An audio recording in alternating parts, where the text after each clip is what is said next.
Why, you're lifting a fucking stone for starters?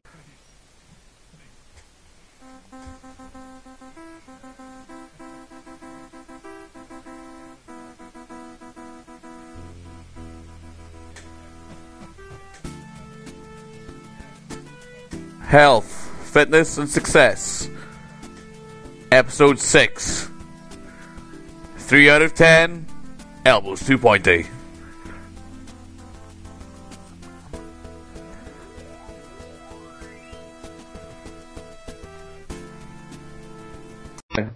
Health, Fitness and Success, Episode 6. This is your podcast to Winning at Everything. My name's Ben Tormey. I'm Marquise, and this is our first ever successful first run through of the intro. Yeah, I'm going to try not to mess this one up big time. That was good. We did it. We finally made it. That's it, man. That's it. Made it. Everyone go make it. We just done made it. That's it. We can wrap this one up now. Yeah, that's episode 6. See you next week, guys. Okay, so first topic is our favourite celebrity trainer. Who I was blissfully unaware of the existence of until you posted me this URL. Yeah, Tracy Anderson is she's a millionaire now, which shows that the universe is fundamentally unfair. Tracy, please. Tracy, please. And she's released, if you're not aware of her already, she has the Tracy Anderson method, which is basically don't lift any heavy weights, don't do running, basically don't do anything that's going to get you serious gains.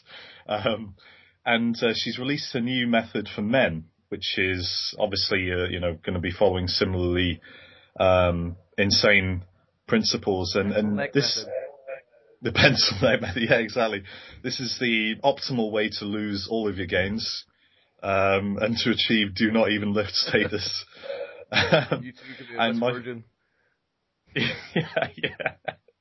And so this interview she conducted here with Life+Times.com. This interview is just... That's it. I mean, yeah, that's it, man. I mean, this is just the most insane drivel I've ever read in my life. And my favourite quote, the best thing, and everyone, funny enough, people I've talked about this with also picked this specific section out. It's the bit where she talks about yak butter, right? Now, this is a direct quote from this interview. So Life+Times asks Tracy, are you careful about what you eat? Tracy replies, no, I'm smart about what I eat. If I ate a tablespoon of yak butter, which has 800 calories in it, or if I drank a diet soda, what would happen? If you asked 100 people in the middle of America the following question, will I gain more weight if I ate a tablespoon of yak butter or drank a soda? Unanimously, they would say yak butter. But they're wrong. Your body has no idea what the hell to do with the soda, so this floats through your body and it stores as inflammation, which is a very important word that needs to be understood correctly. That's a quote. That's not I haven't made that up. That's not me trolling you. That's a genuine quote. I think we should read out bits of this. Men and women are very different. Men go through one hormonal change in life. Women go through at least 4. However, we both have over 600 muscles in our body, and the brain's connection to firing those muscles is the same. If you walk out on ice, both of our brains recalibrate and help us. The amount of work that I have done carving out the relationship between the brain and the muscles is incredibly beneficial to men as well as women, and kids as well as teens. Let me tell you, there is not a woman that you can put in front of me that I can't make every dream come true for her on her body if she gives me her time and trust. I've taken this approach and have developed the same mentality for men. What the fuck are you talking about? I think she needs to spend more time carving out the relationship between her brain and some information, some facts. Maybe we should try reading something. Yeah. Oh, God. Men want to be panthers. They look to be machines that function. Right now, it's all about being skinny ripped. You want to look good in a tailor suit. It's important for men not to overdevelop. Yes, is that going to tie in with the Sex Panther cologne? Yeah. Sex Panther for men who don't even lift. Yeah. Oh, God. Yeah, it's just... the best bit for me was just, I sat down and I thought, okay, a tablespoon of yak butter has 800 calories in it, apparently. Now, if we just do the math, or or the maths if you're in the UK, that works out about 88 grams of fat. Okay, now like I just that's a fucking huge a tablespoon. fucking wooden spoon, isn't it? Yeah. I think that's the problem. This is why she's having some serious issues just eating gigantic ladles full of yak butter. Tracy ain't got no hips either. She done goofed.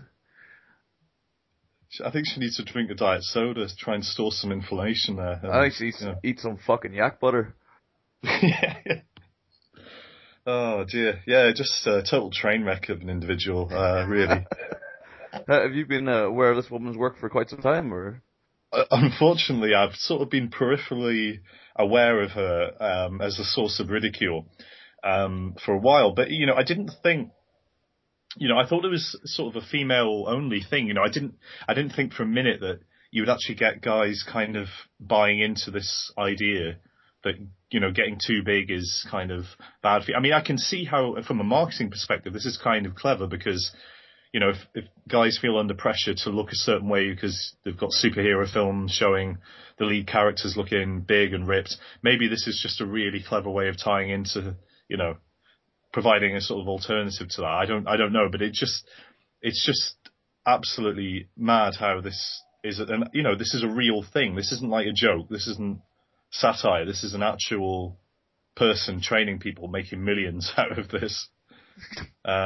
She trained Gwyneth Paltrow, I think. I think that was where she sort of got her big exposure from. But yeah, she's been around for a while. Oh, that's Tracy. I was having a little look at her website. Just normal sort of stuff you'd see from like 60-second abs or whatever the hell. Yeah, it's just ab-centric, hip-centric, glute-centric, omnicentric. Do you have an omnicentric body? Omnicentric. If you gain weight all over, then you're omnicentric. This body type sometimes makes it difficult to choose one specific area to focus on. So the workouts Tracy designed for the omnicentric body are perfect. A full body skin tuck. Anything that is droopy or loose about your body will be awakened, firmed, and lifted. That's about the only lifting you'll be doing with the programs. Glute-centric, aka dad ass. If you have a shapeless behind and it is your main area of concern, then the glute-centric workouts would help you to create the butt you want. Whether it is too flat or needs a lift, this program is geared to tone down any back fat, get rid of cellulite to gain a distinction between your lifted butt and thighs. Yeah, total dribble. Yeah, because you can get rid of cellulite, can't you? Yeah, that's the thing. Easy. Everyone can do it. Ab-centric. If you tend to gain weight in your midsection or have a thick waist, you're ab-centric. The ab-centric workouts are targeted to achieve a flat stomach with workouts concentrated on the lower stomach and back area. That there spot reduction. The holy grail. Oh yeah. Good stuff. Yep. Nice. So yeah. So there's a name to avoid. Tracy Anderson. Okay, so next one's your polyunsaturated membrane study. You want to take a little walk through this? Hello? Ben?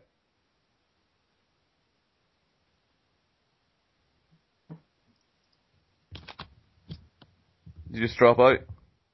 Yeah, I think I dropped out there. Ben, please. I'm so sorry. It's Tracy Anderson's fault. She took all my bandwidth. Fuck's sake. Yeah, so this study is called Life and Death, Metabolic Rate, Membrane Composition and Lifespan of Animals. And basically, this article is trying to link together some ideas. Specifically, it's talking about how fatty acid composition varies in cell membranes, varies between species, which wasn't something we fully understood before. And the idea is to link that with a couple of facts, and I'll just read from the abstract here. The products of lipid peroxidation are powerful reactive molecular species, and fatty acids differ dramatically in their susceptibility to peroxidation. Membrane fatty acid composition provides a mechanistic explanation of the variation in maximal lifespan among animal species. So the idea here is that depending on your membrane composition, so the fatty acid composition of your cell membranes, you will be able to explain the lifespan of an animal. So the idea, if you go through the full text, there's an awful lot of detail here talking about oxidative stress, reactive oxygen species, free radical production in the mitochondria, and so on. But you can summarize it quite easily, and it's that polyunsaturated fats have a higher peroxidation index, so they're more susceptible to lipid peroxidation, in particular omega-3 fatty acids having the highest peroxidation index. And the greater the degree of polyunsaturation in the cell membrane, the greater the oxidative stress on the cell. So the implication is that low membrane polyunsaturation is good, high membrane polyunsaturation is bad, and that ties in, if you're familiar with the work of Ray Peats and his articles, then that will tie into basically what he's been putting forward for a number of years.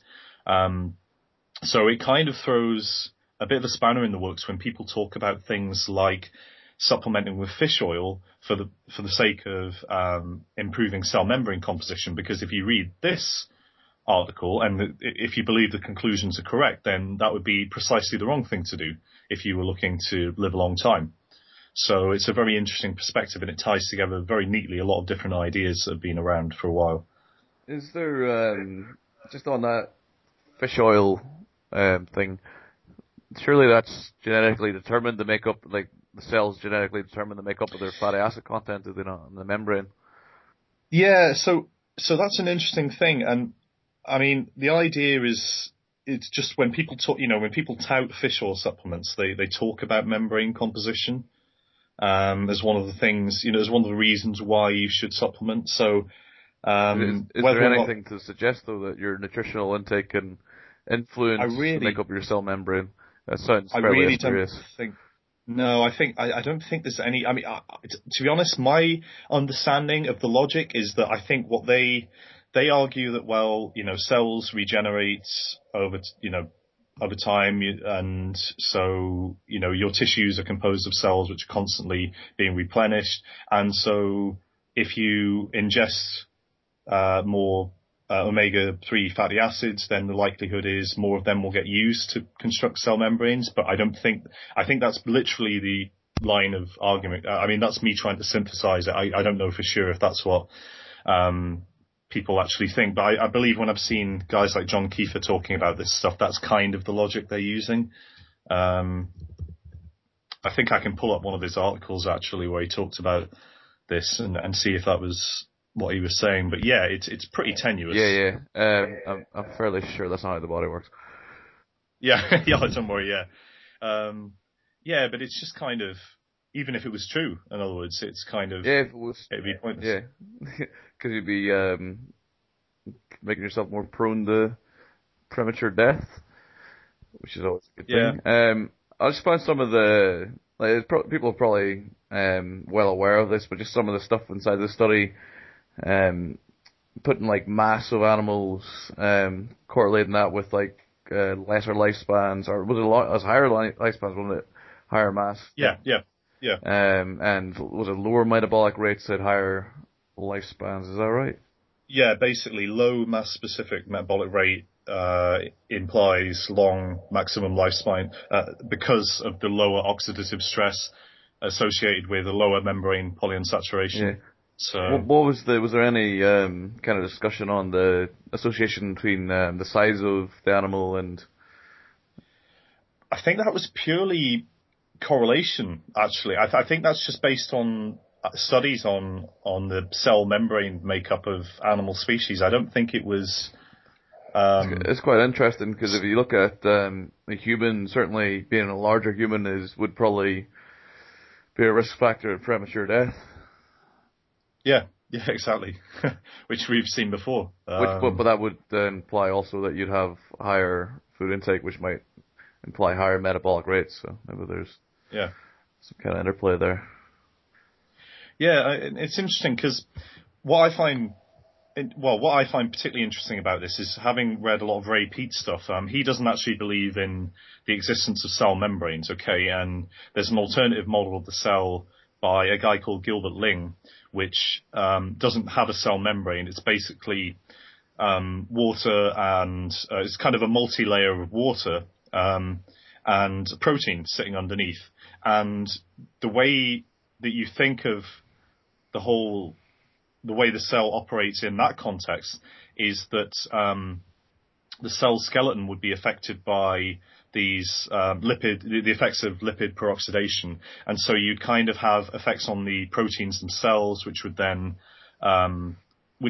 create the illusion of having fluidity in the cell membrane as a result of damage to the actual cell because of oxidative stress. How about things like sodium channels and like? Well, yeah, I mean, they basically argue that they don't exist. So yeah, I mean, it's just an interesting. Oh, yeah, and it is a fully worked out theory in the sense that you can't explain why there appear to be sodium channels, but you can basically have a model where you don't need sodium pumps for it to work. So it doesn't fully explain why the sort of standard model of cells should be wrong, but it does provide an alternative model which kind of works. So it's a really interesting So it's like the idea, biological version of string theory. Yeah, exactly. Probably. Well, I don't know how you test it actually. Good point. So yeah, maybe it is like string theory in that sense. So my girlfriend would be a very interesting person to get in this debate. So she works in like immunology, probably has a much better understanding of this than I do. So I'm just and certainly lovely sports science graduate. So yeah, she'll have a better understanding than me as well. I mean, I just sort of read this stuff out of interest, but maybe she could be the first guest on if we can't get hold of Mrs. Yeah. On the podcast, yeah, that'd be good. Yeah. I can't really make any kind of meaningful debate or discussion on this because I've not really got much of a background. Yeah. But yeah, interesting. Very interesting. I wasn't really aware of that. Was that kind of electrolyzed water thing you posted up like maybe 2-3 days ago, or was that? Yeah. I mean, that's sort of a little bit on the pseudoscience end of things. I mean, it's kind of that idea that basically you've got kind of a multi-layer of kind of charged water molecules, and then sitting underneath is like a protein, and then the cell structure itself comes about from that, not from. You don't have like a cell membrane, and you don't have like glucose transporters as such. It's just like the protein itself kind of unfolds a little bit, and you've got glucose binding sites on the protein. So it kind of it's a really difficult thing to understand because like you try and think about how insulin works in that context, and it's like it's really alien because suddenly you've got to try and picture how insulin would function without a cell membrane, and it just I mean I don't fully understand it, to be honest with you. So I'm just even the thought of like not having a membrane myself as as an entity is somewhat disconcerting. I feel a little bit weird thinking about it. It sounds fairly interesting. Maybe a topic for another time when maybe I've done a little bit more reading on it and maybe have more of an understanding of it. Yeah, absolutely. I'll send you some stuff on it. It's really interesting. Yeah, good. So moving on then, we've got an article on it's from the Journal of the American Heart Association, and it's about how watching too much TV may increase risk of early death in adults. Yeah. So you sent me this one actually, and it looks pretty interesting. Yeah. This is another one I haven't read. Okay. Well, we just skim it. Adults who watch TV 3 hours or more a day may double the risk of premature death from any cause. Researchers suggest adults should consider getting regular exercise, avoiding long sedentary periods, and reducing TV viewing to 1 to 2 hours a day. So it's basically inferring that larger time spent watching TV is less time spent doing exercise. Am I correct? That makes sense. Yeah. And to be honest with you, who spends 3 hours or more a day watching TV? I can't even. I've spent 8 hours today on the internet. Yeah, that's different. Watching a Game of Thrones box set or whatever, that's slightly different to like making a habit out of it.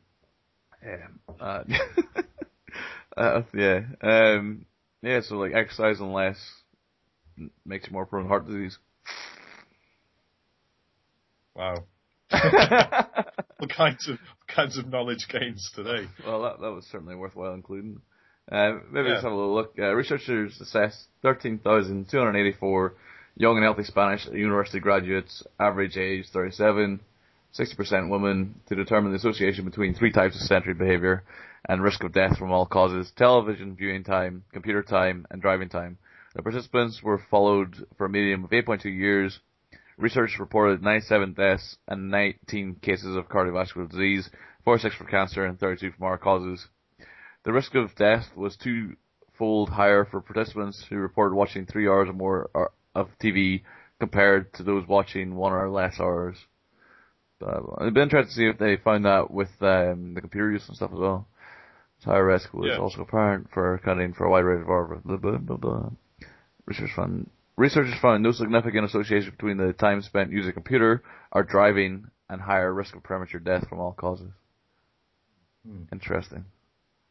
But saying there's only 97 deaths and 3 variables, it could just be through just random attribution that 90 or 50 of those people happen to be in the TV group or whatever. It's probably not a meaningful study. Pretty unfortunate if you spent like most of the day indoors watching TV, you know, and you managed to die, you know, maybe the one time you left the house. That's This is why you look at reviews, because single studies are mostly a waste of time. The calorie counter. This one's quite cool, actually. Did you see this? Yeah, I've seen a few things like this. Have you? This is my first one. My first time coming across something like this. It was published in the Daily Mail or the Daily Fail. In the microwave that counts calories, all in caps. And there's a little video that was quite cool. Basically, they determine between water content, fat content, and then just assume everything else is 4 kilocalories from what I'm just inferring. Due to the sugar and protein having a 4 calorie content. So if it's not water and it's not fat, then they just assume it's 4 calories. And they show in the video them mixing up a solution of oil, water, and sugar solution, and it correctly guesses the calorie content by working out the fat and the water. It doesn't actually go into how it works, but it's quite interesting little gadget. Have you kind of got a look at the video, or have you?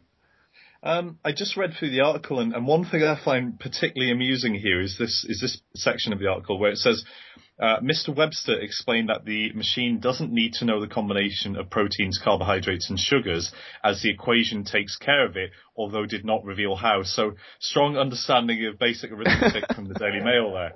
I mean, just to let you know how that equation works, what you do is you substitute 9 times the number of fat grams from the total number of calories, and then divide by 4 to get the total amount of protein and carbs. Yeah, pretty simple. Pretty simple.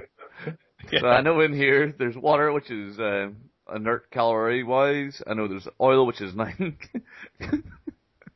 kilocalories per gram, and the rest is all, I assume, protein and thingy.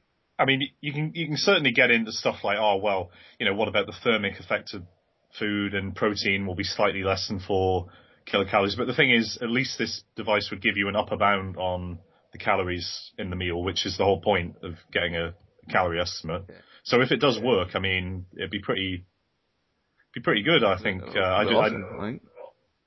just don't know whether or not, because I've seen stuff like this marketed before. Like, for instance, there was a wristband that claimed to be able to count the amount of like cell glucose, like the amount of glucose you had in all of your cells, and tell you.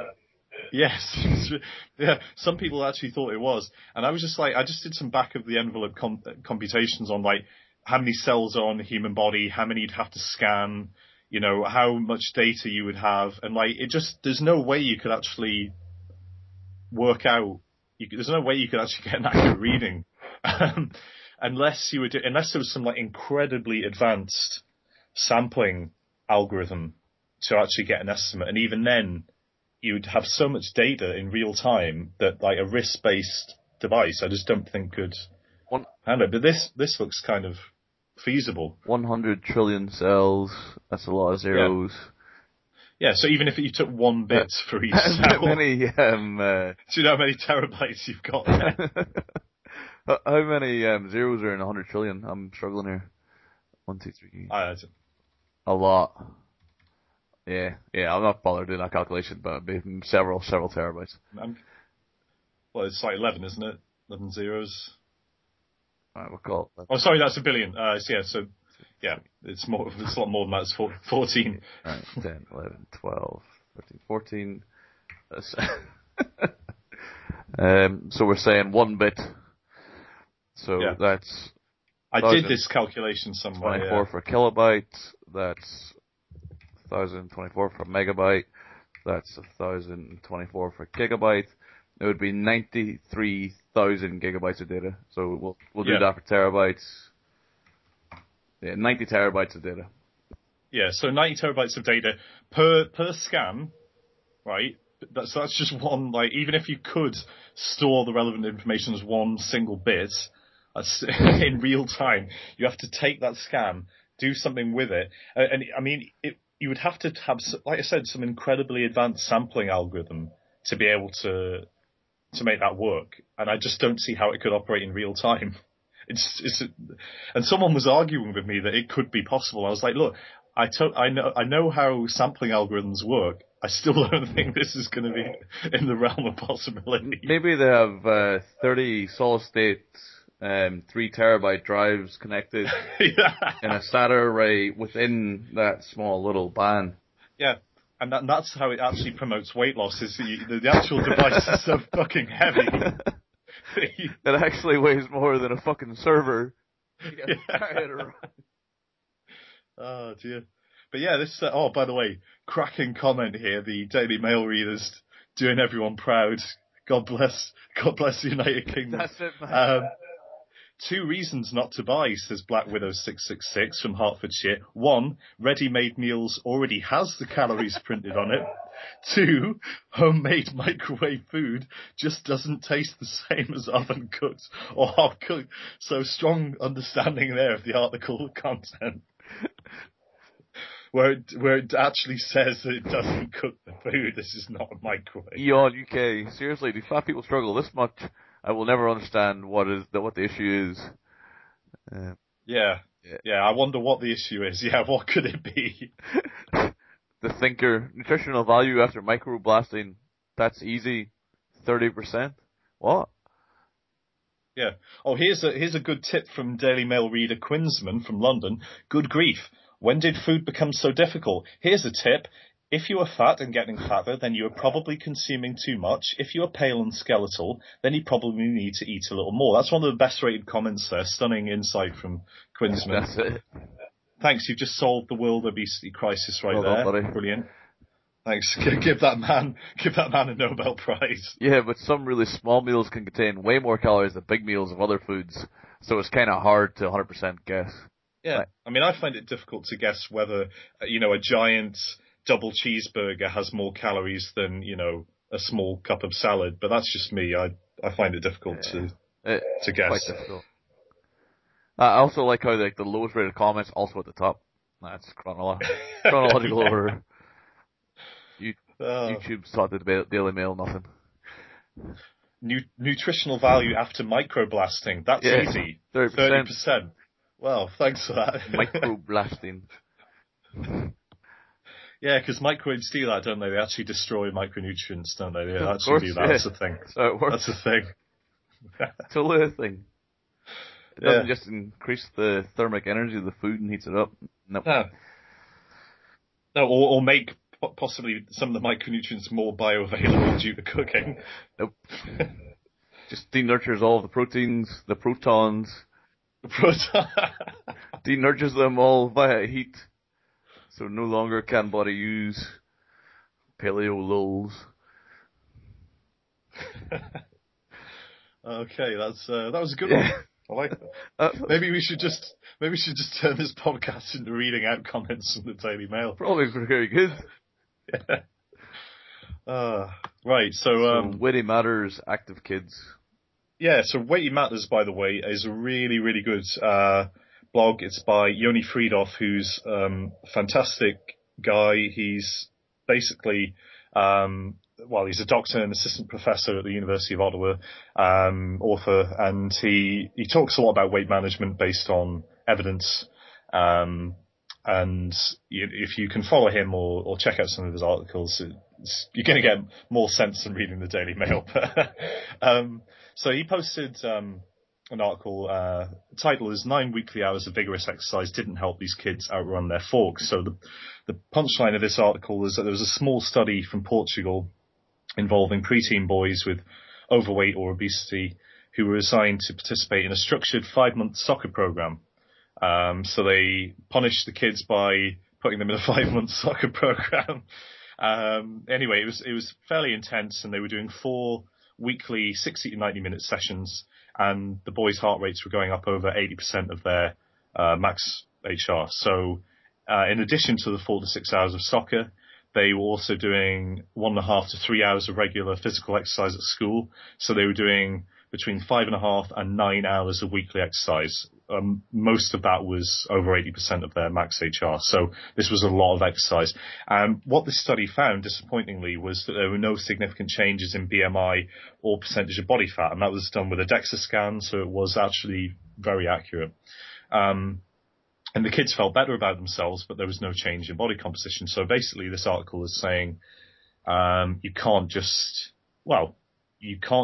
outwork a bad diet, essentially, which is kind of popular saying in fitness anyway. But yeah, it kind of makes sense. Yeah.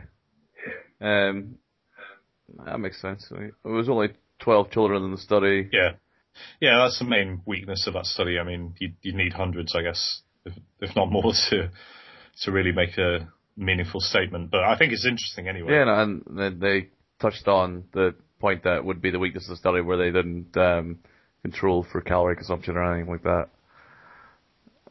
So, which you've already touched on. So, yeah.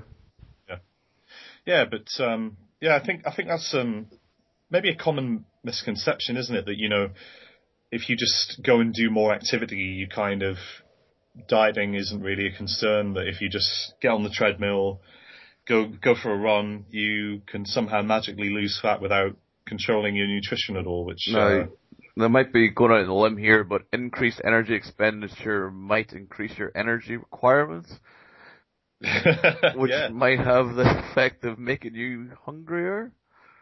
Yeah. So if I was to train 4 to 5 hours a day, I might be hungry all the time. So that's where intermittent fasting comes in. in. See? So you just don't eat, and the problem solved. Yeah. Fairly interesting. I think that's where I would always say to people, if you wanted to lose weight or get in shape and you weren't too fussed about being fit, you're better off just dieting and lifting weights and not really doing anything else. Because it's the way I always find it the easiest to kind of control hunger stuff was just to do weight training, because that would have the effect that most people are after, which is increased muscle mass where they want it, whatever else. And you just get leaner via dietary control, which is at the end of the day is the one thing that you really need to control for. Yeah, exactly. And I think there's a good element to this, which is that if you are going to be overweight and you are active, that's much better than being sedentary. I mean, there's certainly no health benefits to being sedentary, whether or not you're overweight. I think that's another problem where people who are kind of in the normal BMI ranges are inactive and consider themselves healthy just because they aren't overweight. But that's not really true either. You don't get any of the cardiovascular benefits of exercise. You could be a smoker and a drinker and a heroin addict, which might make you more susceptible to premature death, possibly. Yeah, it might make you more susceptible to becoming a popular stand-up comedian and film actor in the States with some weird political views. You might get to do an interview with Jeremy Paxman. I see what you did there. I fucking hate that guy. Yeah, he's an awful tosser, isn't he? He's an awful tosser. I think we'll refrain anyone from saying his name. Not going to say his name, no. He shall not be named.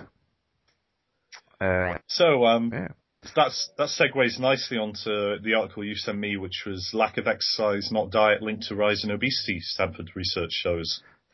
Thanks, Stanford.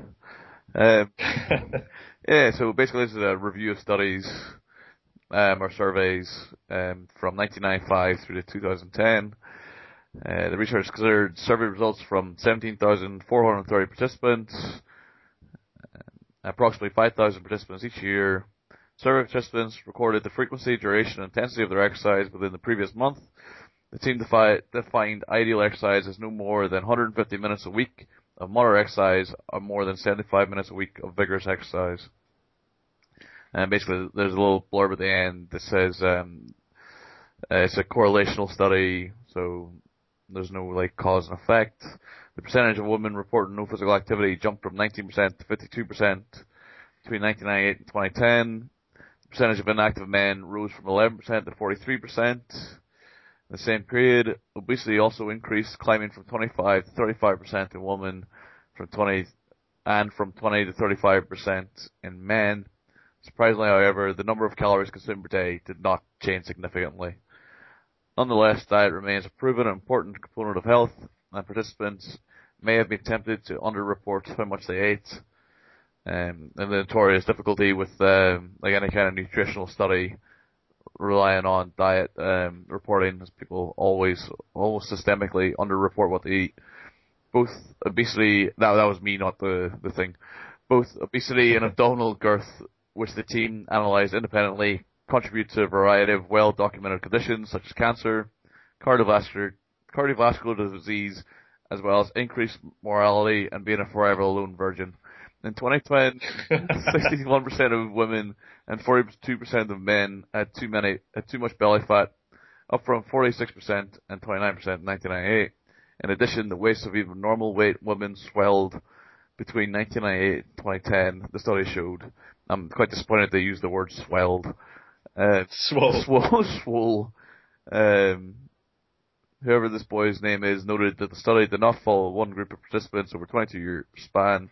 Instead, the data came from different samples in each survey cycle, but the samples are constructed to be representative of the population. So quite interesting.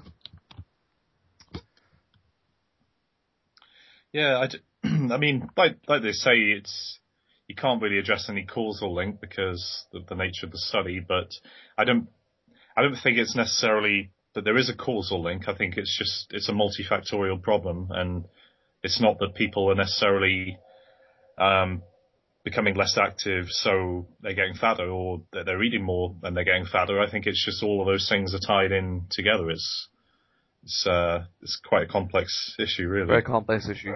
I do that as a quite honest, provided that is accurate. That people went from no physical activity, went from 90% to 52% in the last 22 years. That's quite alarming. Yeah. Yeah, and I guess, I mean, it doesn't surprise me though, that figure. I think that's certainly a cultural thing, and I'm sure that will, vary between different countries, but we all seem to be suffering from the same obesity crisis around the world. So it's clearly not just isolated to, US culture or UK culture. Maybe it's because Arnold Schwarzenegger is not a big superstar anymore. Yeah, actually 1988, what film came out then? Yeah, let's see.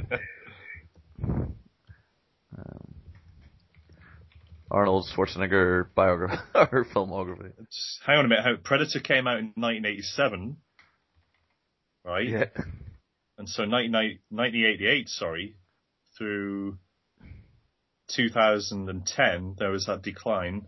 And yeah, so we had Total Recall 1990.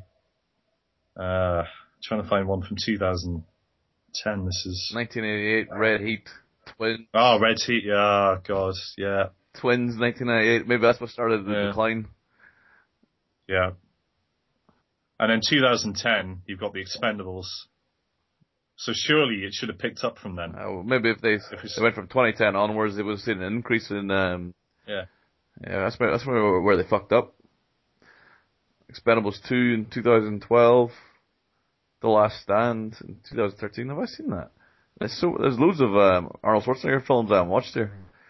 I watched about 10 minutes of The Last Stand, and I have watched Escape Plan.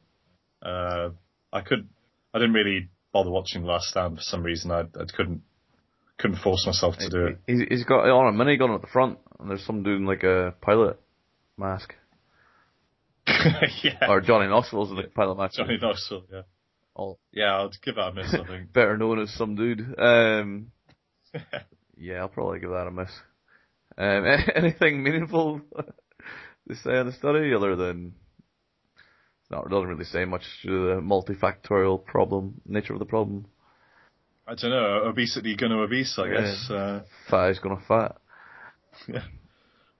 So, speaking of which, you had another interesting one there, which was obesity risk is stronger among siblings, apparently. Yeah. So basically, this study was done by an investigator at the Monan Institute for Health Policy, Harvard-affiliated Massachusetts General Hospital. It's well known that diet and physical activity are key determinants of obesity among both adults and children, and prior research has shown that parents have a direct impact on children's eating habits through shopping and preparing meals, and on their exercise by encouraging and facilitating access and activities. I went into the study expecting that given parents' oversized roles in children's lives, parental obesity would have a stronger association with the siblings' obesity, but I was wrong. The paper describes a sub-study of the larger Family Health Habit Survey, a nationwide survey of patients that investigate associations between the health of family members and factors such as food purchases and nutrient intake. Of the more than 10,000 participants in the larger survey, almost 2,000 respondents represented families with either one or two children and provided height and weight information for parents of children. Are they trying to work out BMI, making them eligible for the current study? In families with only one child and an obese parent, more than doubled the risk of the child's obesity, although that risk was reduced if the high levels of physical activity reported for the child. In two-child families, having an obese sibling was associated with a risk that was more than 5 times greater than if the sibling was not obese. While the impact of parental obesity on an older sibling was the same as an only child, approximately twice the risk among younger siblings, there was no association with parental obesity. In addition, if the two-child family were of the same gender, the older sibling's obesity had an even stronger association with obesity in the younger sibling, 8.6 times greater for girls and 11.4 times greater for boys. Blah, blah, blah, yakety, yakety. So yeah, that's quite the increase in risk, risk 5 times for a sibling and up to 11 times if it's a male sibling. That's a fatty, roly-poly. I mean obese. Of course. Yeah, it's pretty interesting. Yeah, I'm not quite sure what to make of what this is really telling us, actually. Fat is gonna fat. Yeah, I mean, that's certainly the main conclusion, I suppose. But yeah, it's interesting what they said about, younger children looking up to their big brother or sister for behavioural cues. I guess that kind of, you could certainly make that interpretation. Whether or not that's why we're seeing this phenomenon, I'm not sure. Yeah, it's fairly interesting. I would have thought that parents, just from not looking at any data or anything, just would have a larger influence due to the fact that they control what their children actually eat in some cases and the exercise they do to some extent, having cooked for them and bought for them and all that. Kind of. Yeah. Yeah. Yeah, it's interesting. I mean, I wonder what kind of dynamics there are, like, because they said, pardon me, that the physical activity was a huge component of this. So, I mean, what if, your older sibling isn't physically active, not involved in sports, so your parents are less likely to be engaged, maybe in pushing you into doing extracurricular sport or activity. Maybe, I don't know, I think there's a lot of different things which are probably involved in this, and I don't know. As long as no one says genetics, I'll be happy. It does say though that like the parent risk was the same for two-child families, although having an obese elder sibling like rose that remarkably. I wonder if the parent has one fat child, it increases dramatically the likelihood that the next child is going to be fat due to who are obese, due to like maybe they eat a lot of processed food, or they don't have a physically active household, or maybe that's what increases the risk factor. Yeah, exactly. I mean, it could just be a really trivial observation. You know what I mean? Like it's difficult to really pin down whether or not this is telling us something meaningful. You know, especially, just don't mention genetics, anyone. Maybe it's genetics. I mean, well, I think obviously they'll just be looking at trends and the data that they have. So having a two-child family where one child's fat, or obese, I should say obese, surely that would make the likelihood that the next one's obese due to, like, you know what I'm saying? It was just a trick of the statistical modeling they used that came up with this, rather than any kind of causative factors. Yeah, exactly. Yeah, it could just be like a kind of ghost in the machine, if you like.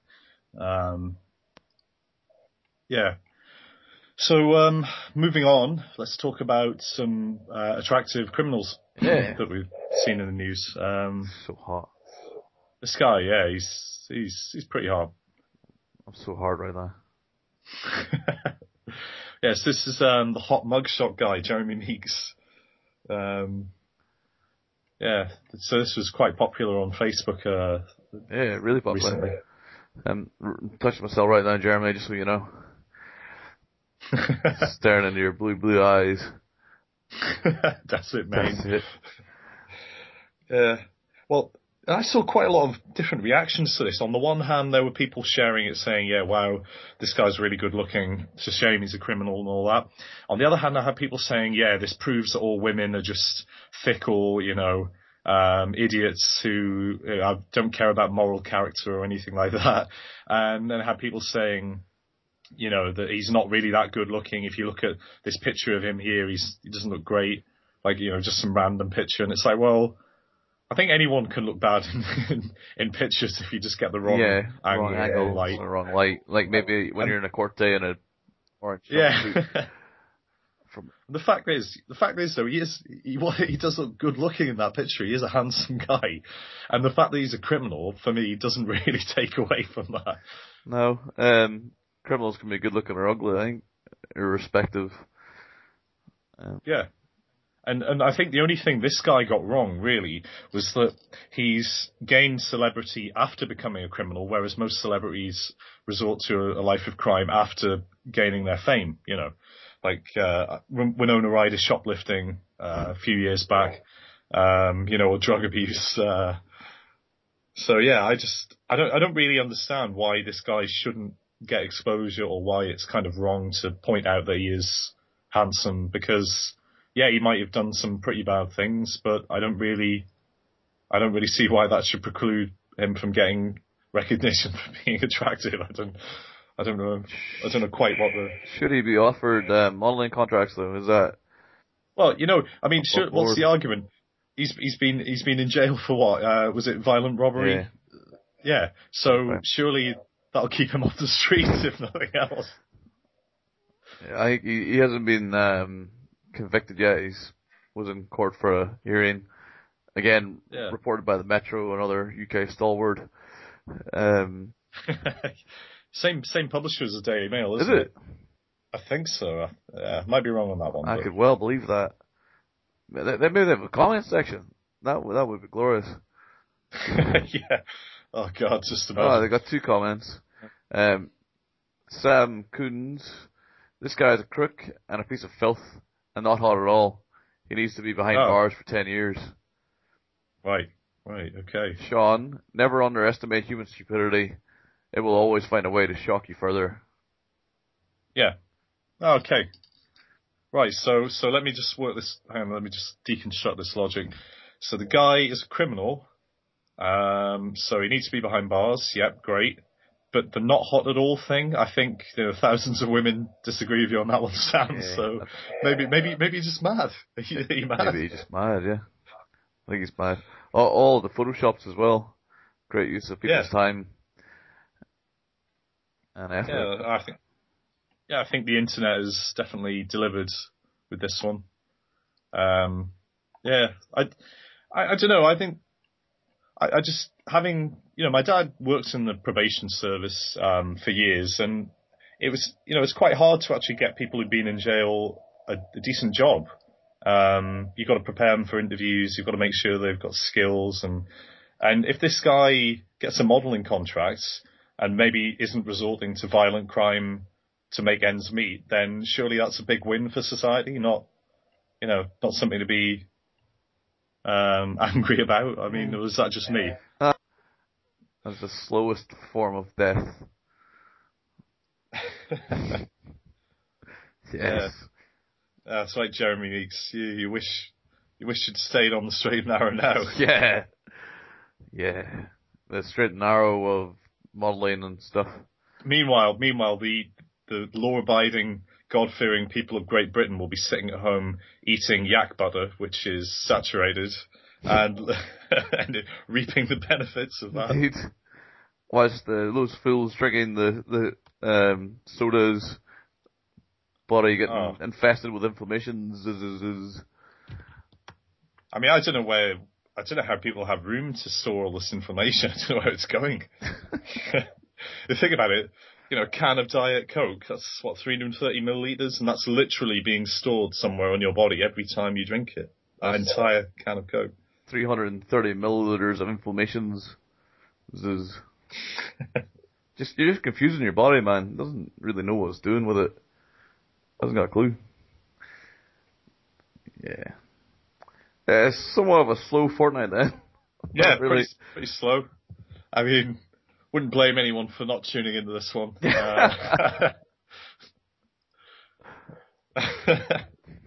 Desperately need someone to come on the show so we can interview them. Yeah, volunteer yourself for an interview. Please, Elliot Hulse, please. Elliot Hulse, please. I mean, we did get some comments. Oh yeah, so we did. We got some comments, right? So yeah, shit, we could actually look at that. I mean, do you have any shout-outs you'd like to give out before we start getting on to comments? Let me think. I'm good.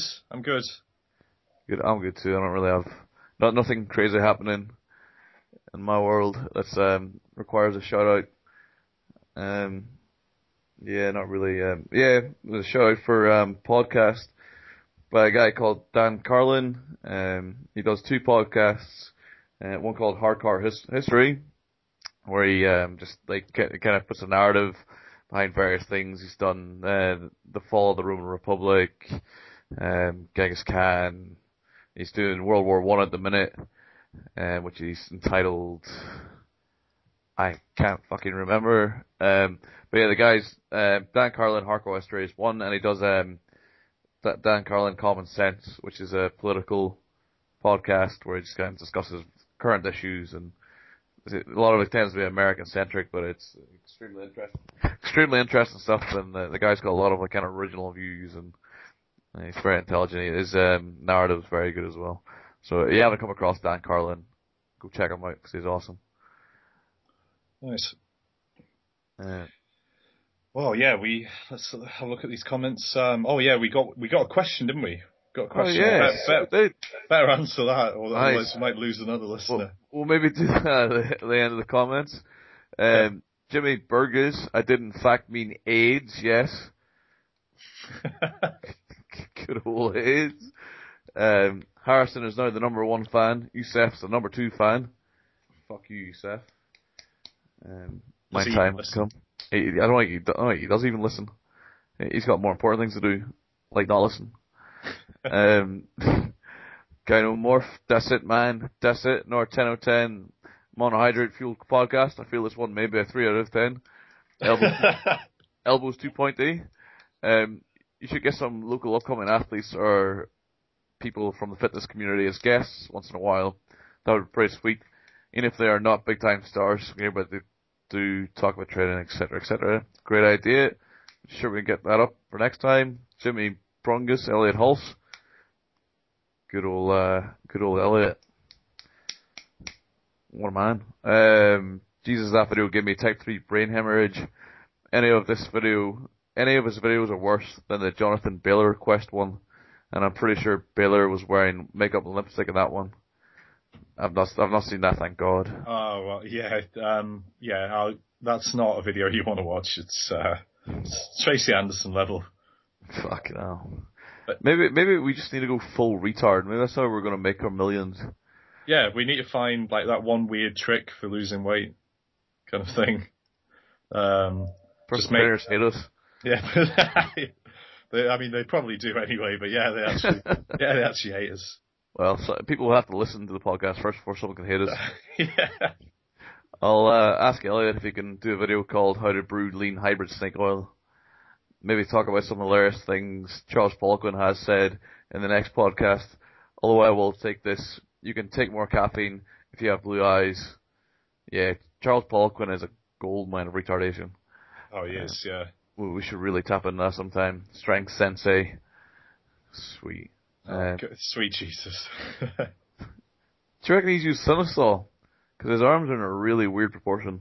Yeah, he doesn't look healthy, does he, Charles Poliquin? It's very strange proportions with his chest and his stomach and, distended gut going on there. He's definitely seen the business end of a needle, whether that's for steroids or Cinosol, I don't know, but he's certainly been on the gains rainbow. So Jody Mullen, serious tags apply. What do you guys make of the new quantified self-fitness trend with wearable bands and watches to do various fitness and life tracking features stuffed into all new smartphones?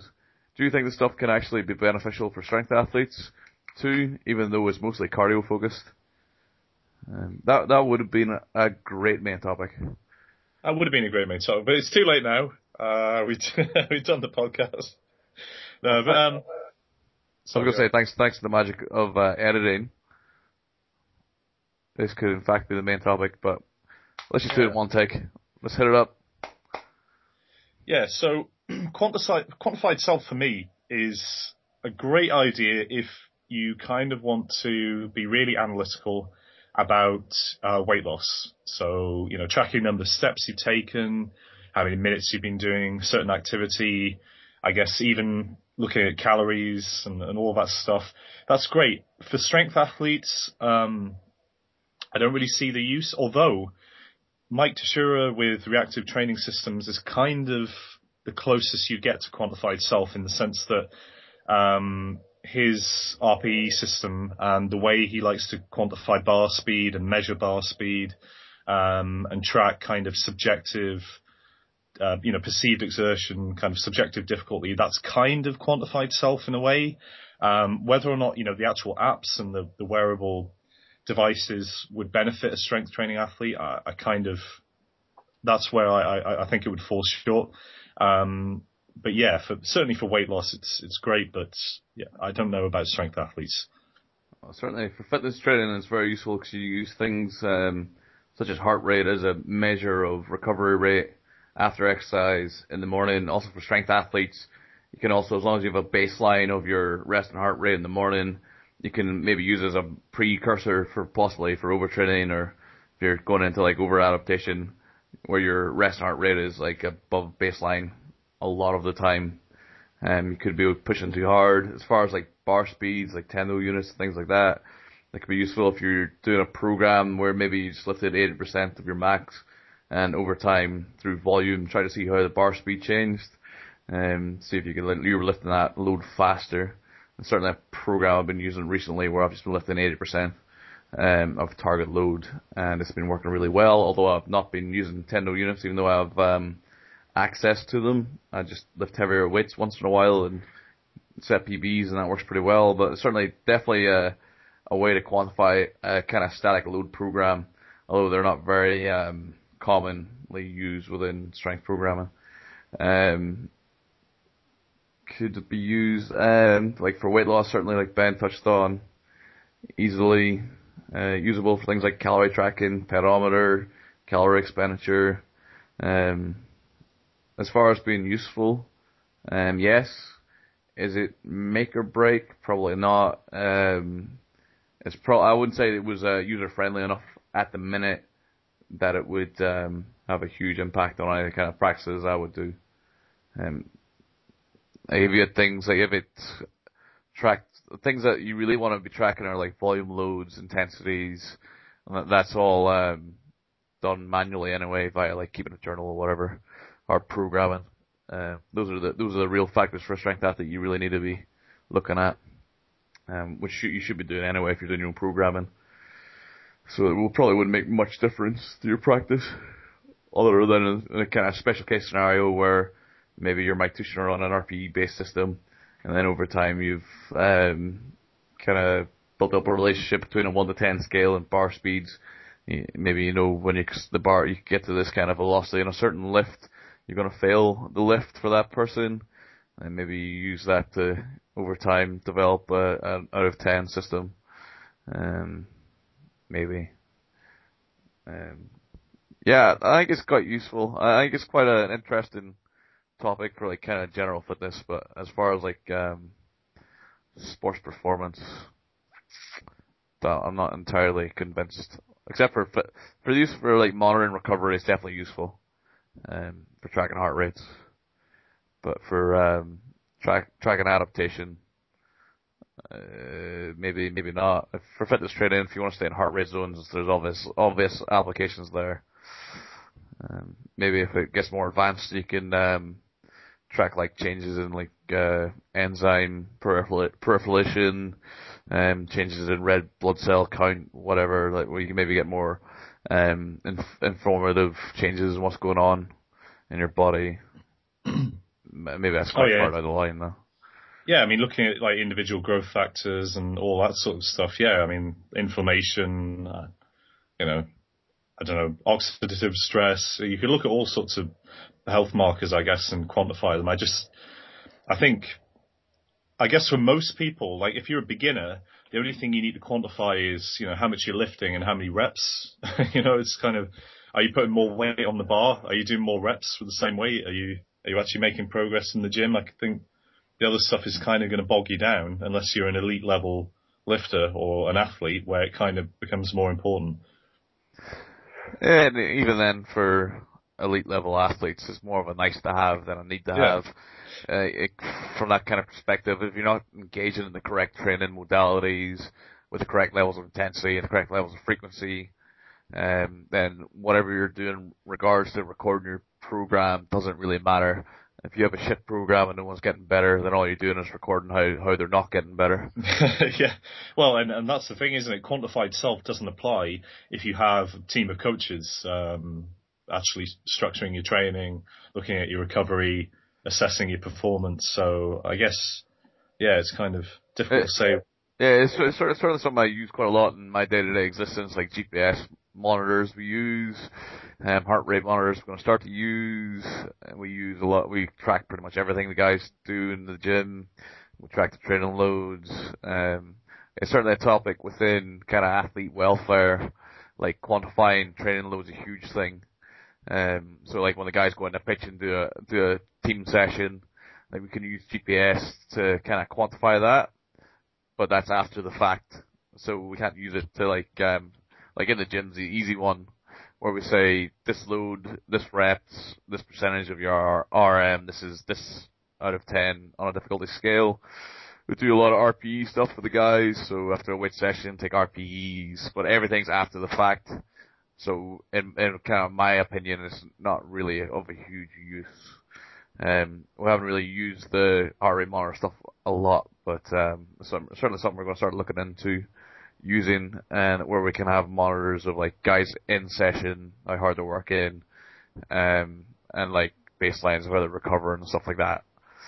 But it still tends to be quite a lot of subjective markers, muscle soreness, Post-exercise rate of exertion in the morning, rates of fatigue, kind of marks out of 10, which is maybe not quite probably where Jody's coming from with the quantified self. Yeah. But yeah, it's certainly something that we do, or try to do quite a lot anyway in professional sport, is use these kind of markers. And some people really rate them. I'm personally not a huge fan. I'd rather just kind of nail the prescription of training, make it effective and make it appropriate. I've not really found, like, you want to be in fatigue, you want to be recovering, or else you're not really training. So. Yeah, exactly. And I think the trouble is when you get caught up in the micro analysis of, these little details, like how many steps did I take today? Does it matter if that went up or down by 5?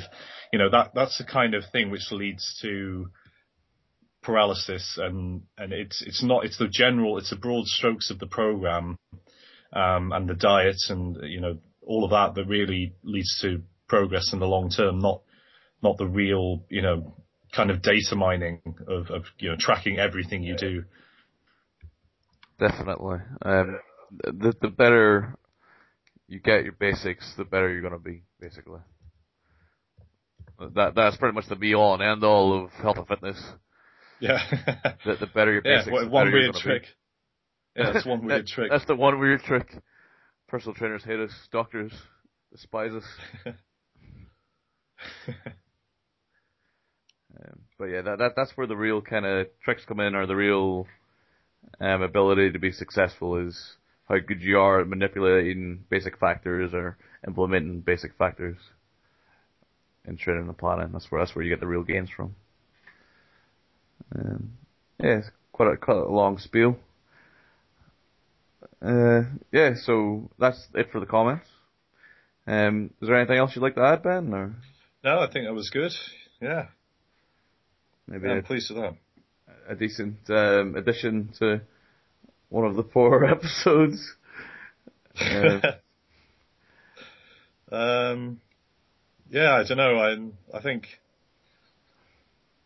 I think I'm good. Yeah. Good. You done? You shot your load. Yeah, I'm done. Yeah, I think we're done. That's it, mate. That's it. We're done here. I've been Mark. And I've been Ben. You've been listening to episode 6 of the Health, Fitness, and Success podcast. This is Mark and Ben signing out.